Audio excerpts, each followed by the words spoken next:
अब एक और ही तरह से इमर्जिंग पावर बन के सामने आ रहा है, तो इंडिया तो किसी की बात नहीं सुन रहा और ना वो सुनेगा। अभी तो 2023 में ही इंडिया के डर बैठने लग पड़े तो हैं। बस वो है ना।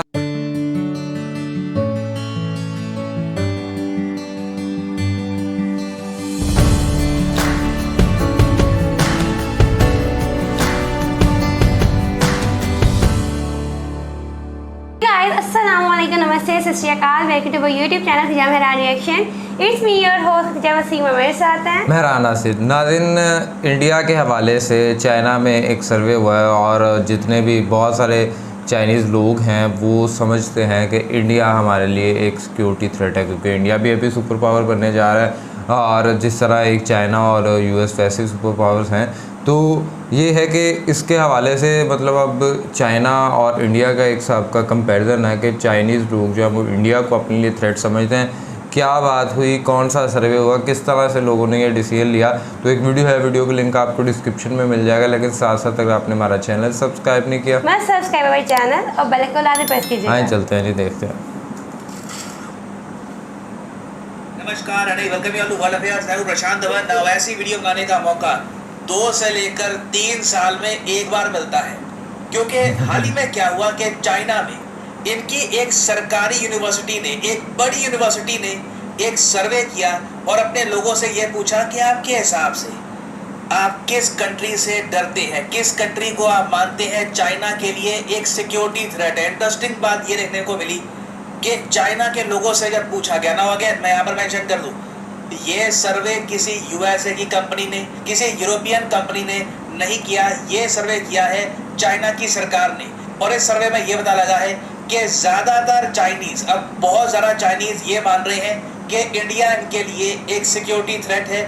सिर्फ 8% लोग हैं सर्वे के हिसाब से जो इंडिया को एक फेवरेबल कंट्री, मतलब कि एक फ्रेंडली कंट्री मानते हैं। और यहाँ पे आप देख पाओगे, ये सर्वे पूरा भी आपको दिखाऊंगा यहाँ पर क्या लिखा है, और ऊपर आप नोटिस कर पाओगे लिखा होगा शिनहुआ यूनिवर्सिटी।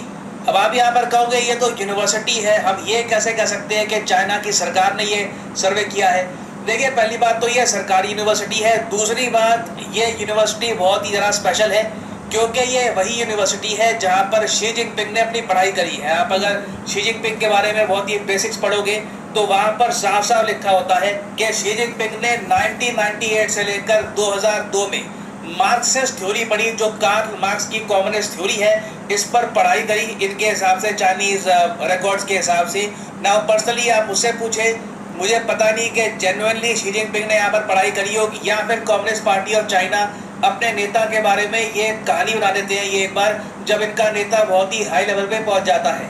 क्योंकि इससे पहले जो चाइना के प्रेसिडेंट थे हू जिनताओ, चाइना की कम्युनिस्ट पार्टी का ये कहना है कि इन्होंने भी इसी यूनिवर्सिटी से पढ़ाई करी थी। और आज के समय आप ये कह सकते हैं इस यूनिवर्सिटी को चाइना में प्रमोट किया जाता है मार्क्सिस्ट थ्योरी सीखने की सबसे बेहतरीन जगह, क्योंकि जब शी जिनपिंग, हू जिनताओ ने यहीं से पढ़ाई करी, कम्युनिज्म के बारे में यहीं से जाना, तो ऑब्वियसली इसको काफ़ी प्रमोट किया जाएगा। तो इसलिए जो ये सर्वे हुआ है इस यूनिवर्सिटी द्वारा, ये मैटर करता है, ये चाइना की पॉलिटिक्स में मैटर करता है। और इंटरनेशनली भी इस पर आर्टिकल इतने पब्लिश हो रहे हैं क्योंकि बहुत ही डिटेल में सवाल पूछे गए हैं। और चाइना की जनता का आज के समय क्या मूड है, वो दुनिया को कैसे परसीव करते हैं, वो प्रॉपर्ली दिखाया गया है इस सर्वे में। तो डिस्कस करते हैं यहाँ पर लिखा क्या है इंडिया के बारे में, कई और कंट्रीज के बारे में। मगर आगे बढ़ने से पहले आपसे एक क्वेश्चन पूछूंगा। 2023 का जो G20 समिट है ये तो होस्ट कर रहा है इंडिया, ठीक है, इसी साल हम होस्ट करेंगे।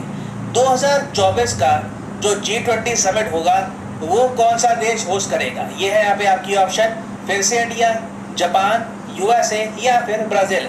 कमेंट सेक्शन में करिए उत्तर। सही आंसर मैं आपको दूंगा वीडियो के एंड में। ना सबसे पहले तो ना इस सर्वे में ये पूछा गया लोगों से कि आपको इंटरनेशनल रिलेशंस की जानकारी कहाँ से मिलती है, क्योंकि वहाँ पर प्रशांत धवन का चाइनीज वर्जन है नहीं, ना यूट्यूब है, तो मजाक कर रहा हूँ। तो वहाँ पे आपको जियो पॉलिटिक्स की जानकारी कैसे मिलती है, तो ऑलमोस्ट 40% आप कह सकते हैं, 40% लोगों ने ये कहा कि जो सरकारी न्यूज़ आउटलेट है, CGTN हो गया या फिर पीपल्स डेली है या फिर ग्लोबल टाइम्स, लोग पढ़ लेते हैं वहाँ पर, इससे इनको मेन जानकारी मिलती है। तो जो भी इनका वर्ल्ड व्यू है 40% तो यहाँ से बनता है। उसके अलावा बाकी जो 40% है वो सरकारी वेबसाइट्स, वीचैट का जो ऑफिशियल अकाउंट है इनका, जो सोशल मीडिया है, वहाँ से इनको जानकारी मिलती है। तो मेन आप कह लीजिए 80% जानकारी ना इनको यहीं से मिलती है। जिस तरीके से इंडिया में हम फॉरेन मीडिया को कंज्यूम करते हैं। मैं आपको बताता हूं कि देखिए फॉरेन मीडिया में ये रिपोर्ट पब्लिश हुई है, यहाँ पर इस कंट्री में ये कहा जा रहा है। इसका एक्सपोजर चाइना की आबादी को बहुत ही ज़्यादा कम मिलता है। ये बात इस सर्वे में ओपनली बताई गई है, क्योंकि यहाँ पे आप देख पाओगे फॉरेन वेबसाइट्स और उसके अलावा ट्विटर, फेसबुक वगैरह, ये सिर्फ 1.7% जो लोग हैं वो कहते हैं कि हमें यहाँ से जानकारी मिलती है जियो पॉलिटिक्स के बारे में। और वैसे मैं आपको ये बता दूं, मैंने चाइना का जो सोशल मीडिया है ये पिछले 1 महीने से ऑब्जर्व किया है। मैं एक्चुअली मैंड्रिन बोलता नहीं हूँ, मैं ये बात क्लियर कर दूँ, कई भाषा मैं बोल लेता हूँ, मैंड्रिन में अभी नहीं पढ़ पाता। मैं गूगल ट्रांसलेट का यूज़ करता हूँ ज़्यादातर। और मैंने ये देखा है चाइना के सोशल मीडिया में ना सबसे ज़्यादा चिंता मुझे ये दिखती है कि इंडिया नेटो को ज्वाइन ना कर ले। सबसे ज़्यादा कह लो वर्स्ट केस सिनेरियो, स्पेशली जो चाइना के लोगों ने देखा है यूक्रेन में हुआ है कि यूएसए ने इतनी ज़्यादा फंडिंग कर दी यूक्रेन की कि यूक्रेन प्रॉपर फाइट दे रहा है रशिया को, लड़ रहा है रशिया से। ये सब देख करना सबसे बड़ा डर चाइना को ये है कि यूएस प्रॉपर बैकिंग ना कर दे इंडिया की, क्योंकि इंडिया की humongous population, already strong military, उसके अलावा पीछे से मान लीजिए यूएसए का बूस्ट लग गया। चाइना के लोग इस बात को लेकर बहुत ही ज़्यादा नर्वस फील करते हैं। नाउ अब हम बात करते हैं कि इंडिया रिलेटेड क्वेश्चंस इस सर्वे में क्या है। बहुत ही इंटरेस्टिंग आपको बात दिखाऊंगा यहाँ पर। ये बात इंडिया के कई जो आर्टिकल्स हैं उन्होंने भी हाईलाइट करी है कि only 8% people in China, total population की बात नहीं कर रहा, जिन लोगों ने सर्वे अटेंड किया उनकी बात कर रहा हूँ, 8% लोगों ने इंडिया को फेवरेबल कहा। फेवरेबल का मतलब यहाँ पर ये है चाइना की सिक्योरिटी के लिए कौन सा देश अच्छा है, मतलब आप कह लीजिए कुछ ना कुछ पॉजिटिव इम्पैक्ट उस कंट्री का रहता है। ऑब्वियसली सबसे ज़्यादा लोगों ने कहा फेवरेबल रशिया को, कि Russia is very good for China security. India को सबसे कम वोट मिले हैं। इंटरेस्टिंग बात देखिए, इवन यूएसए, जापान को भी ज़रा वोट मिले हैं। इंडिया को यूएस, जापान से भी पीछे रखा गया है सिक्योरिटी फेवरेबिलिटी के मामले में। और उसके अलावा आप अगर देखो तो रफली आप कह सकते हैं 57% आबादी है चाइना में जो मानती है कि जापान एक सिक्योरिटी थ्रेट है चाइना के लिए किसी ना किसी तरीके से। 57% जापान के लिए और 50% इंडिया के लिए। और मैं यहाँ पे आपको ये बता दूँ, अगर हम एक कमज़ोर देश होते, हमारे पास ज़्यादा पावर ना होती, हमारे पास ज़्यादा पोटेंशियल ना होता, तो इंडिया को एज ए मेजर थ्रेट ये मानते भी ना। चाइना की आबादी जो आज के समय हमसे कई गुना बड़ी इकोनॉमी में बैठी है, उनकी मिलिट्री पर ज़रा खर्चा होता है कंपेयर टू आवर मिलिट्री। अगर ये लोग भी हमें एक सिक्योरिटी थ्रेट मानते हैं, इनकी जनता मानती है, तो मैं एक तरीके से इसे एक कॉम्प्लीमेंट मानूंगा इंडिया के लिए कि हम लोगों ने इतनी स्ट्रेंथ अपनी बिल्ड कर दी है कि चाइना जैसा कंट्री भी कॉशियस रहता है इंडिया को लेकर। क्योंकि अभी जो रिसेंट न्यूज़ आई है, 2 न्यूज़, एक तो इंडिया आबादी के मामले में चाइना को बीट कर चुका है, चाहे चाइना के लोग बार बार बोलते रहे कि क्वालिटी ओवर क्वांटिटी या फिर और कुछ ये मुहावरा बना ले। इन दी एंड देखिए, लोग जब ज़्यादा होते हैं मैटर करता है।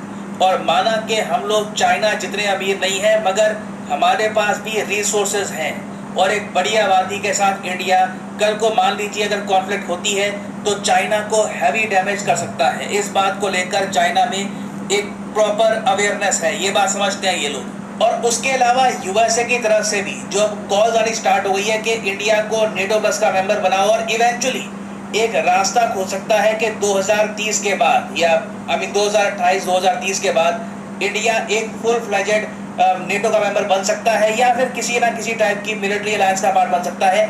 इसके दरवाजे खुल जाते हैं। चाइना के लोग इस बात को लेकर भी बहुत ही ज़्यादा नर्वस हैं। और ये डेटा देखिए इंडिया के लिए मैटर इसलिए करता है क्योंकि हम लोग ना चाइना की जनता के बारे में वैसे ही बहुत कम जानते हैं। चाइना की जनता ना बाहर के लोगों के बारे में जानती है, ना जो फॉरेन मीडिया आउटलेट्स हैं उनके बारे में उनको ज़रा पता लगता है, ना हम लोगों को पता लगता है कि चाइना के लोगों को क्या न्यूज़ फीड की जा रही है। तो अभी तक हम इस बात को लेकर श्योर हैं कि चाइना का सरकारी मीडिया बहुत सारी एंटी इंडिया न्यूज़ लगातार अपनी पब्लिक को फीड कर रहा है, जिससे इंडिया के अगेंस्ट सेंटिमेंट चाइना में काफ़ी स्ट्रांग हो चुका है, इनके सोशल मीडिया में, आम जनता में। और ये सर्वे का जो डेटा ये स्पेशल है क्योंकि लास्ट टाइम ऐसा सर्वे हुआ था चाइना में 2020 में।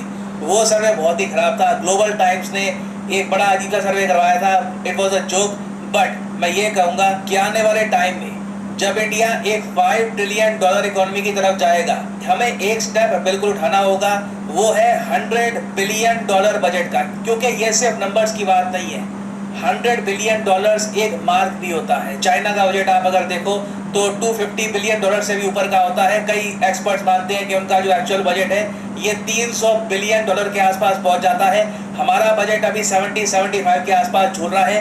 We need $100 billion budget. $100 billion budget से ना आप कह लीजिए एक पूरा मैसेज भी जाएगा एशिया में, स्पेशली चाइना में, कि Indian military is only going to get stronger and stronger. और चाइना अगर मान लो इंडिया को एक सिक्योरिटी थ्रेट मानता है तो कहीं ना कहीं ये इंडिया के लिए अच्छी बात है, क्योंकि इससे चाइना के लोगों में ना एक अवेयरनेस इस बात को लेकर रहेगी कि इंडिया पे वॉर डिक्लेयर नहीं कर, क्योंकि ऑब्वियसली हम लोग चाहते नहीं है कि हम चाइना के साथ लड़े, बट हम लोग ये चाहते हैं चाइना इस बात को एक्नॉलेज करे कि कल को ये अगर हम पे एग्रेशन करते हैं तो इनको बड़ा प्राइस पे करना होगा। तो उस पर्सपेक्टिव से आप अगर देखें तो ये रिपोर्ट मेरे हिसाब से काफ़ी पॉजिटिव है इंडिया के लिए और एनकरेजिंग भी है ना। फाइनली वापस आते हैं अपने क्वेश्चन पे जो मैंने आपसे पूछा था कि इंडिया होस्ट करेगा G20 2023 समिट। ना 2024 का समिट कौन होस्ट करेगा, तो सही उत्तर यहाँ पे है द कंट्री ऑफ ब्राज़ील। ये बहुत ही ज़रा इंपॉर्टेंट टॉपिक है, याद रखिएगा किसी भी एग्जाम में इससे रिलेटेड क्वेश्चन आ सकते हैं। और फाइनली यहाँ पर मैं सोची दीजा मैडम आप क्या कहती हैं, उनके लोगों ने तो भाई इंडिया को जो है जब ये वीडियो स्टार्ट हुई ना तो मैं भी सोच रही थी कि यार अगर उन्होंने सिक्योरिटी थ्रेट समझा है तो ये तो एक अच्छी बात है ना। तो उन्होंने खुद ही में बात क्लियर कर दी, बिल्कुल ये ऐसा ही होना। जब आप देखते हो ना कि आपके कंपटीशन में कौन है, जब आप उसकी तैयारी करना शुरू होते हो ना तो एक टाइम पे आप उससे कई गुना ज़्यादा ऊपर चले जाते हो। बेशक अभी भी उनकी इकॉनमी उनसे पीछे है, लेकिन कहीं ना कहीं जो मोटिवेशन है ना वो उनसे कहीं गुना ज़्यादा है। भाई ये देखो, वैसे मानो ना मानो इंडिया के लोग खुश तो हो रहे हैं कि इंडिया को ना चाइना जैसा मुल्क जो है ना वो थ्रेट माना। और ये मैं आपको एक बात बताऊँ, देखो, और इसमें बिल्कुल जो 8% लोग हैं उन्होंने सिर्फ कहा कि हाँ भाई इंडिया हमारे लिए जो है वो फेवरेबल हो सकता है। अदरवाइज़ तकरीबन 25.4 बंदों ने कहा जी कि वो तो बिल्कुल ही जो है अनफेवरेबल हो सकता है, और कुछ ने और 25 के करीब ही 25% लोगों ने कहा कि हाँ कहीं कहीं वो जो है हमें लगता है कि वो नहीं हमारे लिए ठीक, और बाकी न्यूट्रल। तो मतलब अगर आप कहीं कहीं और जिन्होंने कहा कि बिल्कुल, तो उसको अगर आप मिलाओ तो वो तकरीबन 50 के से ऊपर ही जा रहा है। तो इंडिया की इतनी बड़ी पॉपुलेशन जो है,